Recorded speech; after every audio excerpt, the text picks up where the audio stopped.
वहीं बिहार और बंगाल के बाद आज से अब उत्तराखंड में भी घुसपैठियों पर प्रहार करने के लिए एसआईआर यानी कि स्पेशल इंटेंसिव रिवीजन की प्रक्रिया शुरू कर दी गई है, जिसके लिए बकायदा धामी सरकार ने विशेष इंतजाम किए हैं।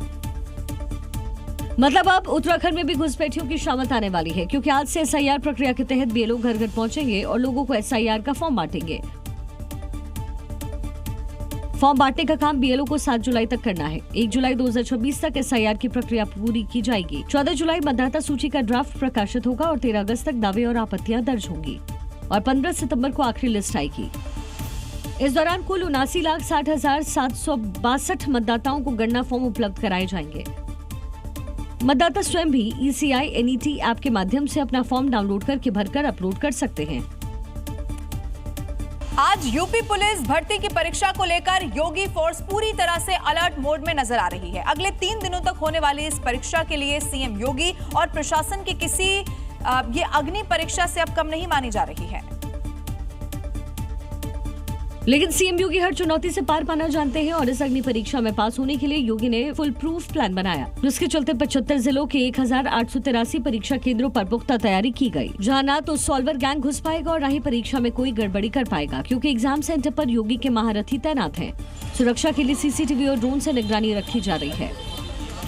सुरक्षा के लिहाज से अगर बात करें तो देखिए, पुलिस कर्मियों का जो पहरा है वो परीक्षा केंद्रों पर आपको इसी तरीके से नजर आएगा। परीक्षा केंद्र के अंदर की बात करें तो वहां पर सीसीटीवी कैमरे से भी इस पूरी परीक्षा की निगरानी की जाएगी। आपको क्या कुछ चीजें परीक्षा केंद्र के भीतर नहीं ले जाना है वो भी यहाँ पर आपको इस तरीके के जो नोटिस बोर्ड है उसके जरिए जो दिखाने की कोशिश है वो की गई है। आपको बता दें, पुलिस सिपाही के लिए तकरीबन 32,500 पदों के लिए परीक्षा हो रही है, जिसके लिए 28.65 लाख अभ्यर्थियों ने आवेदन किया। परीक्षा के हर एक पाली में तकरीबन 4,90,000 अभ्यर्थी शामिल होंगे।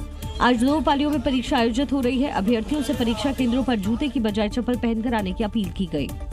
बता दें कि भर्ती के लिए वेबसाइट से 16 लाख से अधिक अभ्यर्थियों ने प्रवेश पत्र डाउनलोड किए हैं। और अब अगली खबर पश्चिम बंगाल से जुड़ी हुई है, जहां सत्ता परिवर्तन के बाद कानून व्यवस्था की नीति पूरी तरह से ऐसा लग रहा है बदल चुकी है। उत्तर प्रदेश की तर्ज पर या बंगाल में भी अवैध जितने भी अतिक्रमण किए हुए हैं उन पर बुलडोजर स्ट्राइक देखने को मिल रही है। शुभेंदु सरकार का बिल्कुल सीधा कड़ा संदेश है कि अवैध कब्जा किसी भी कीमत पर बर्दाश्त नहीं किया जाएगा। और इसी का नतीजा है कि कोलकाता का जादवपुर इलाका उस समय मानो अखाड़े में तब्दील हो गया, जब रेलवे की जमीन पर अवैध कब्जों को हटाने के लिए शुभेंदु सरकार का बुलडोजर पहुंचा। भारी विरोध, पथराव और हिंसक झड़प के बीच पुलिस को लाठीचार्ज करना पड़ा। उसके बाद वहां अफरा तफरी का माहौल बन गया। दरअसल कुछ लोगों ने जादवपुर रेलवे स्टेशन की जमीन पर अवैध कब्जा कर लिया, जिस पर कार्रवाई करने से पहले इलाके को छावनी में तब्दील किया गया। कोलकाता पुलिस, RPF और केंद्रीय अर्धसैनिक बलों के जवान मुस्तैद थे, लेकिन जैसे ही बुलडोजर के पंजे ने अवैध ढांचों को ढहाना शुरू किया, जादवपुर की सड़कें सुलग उठी।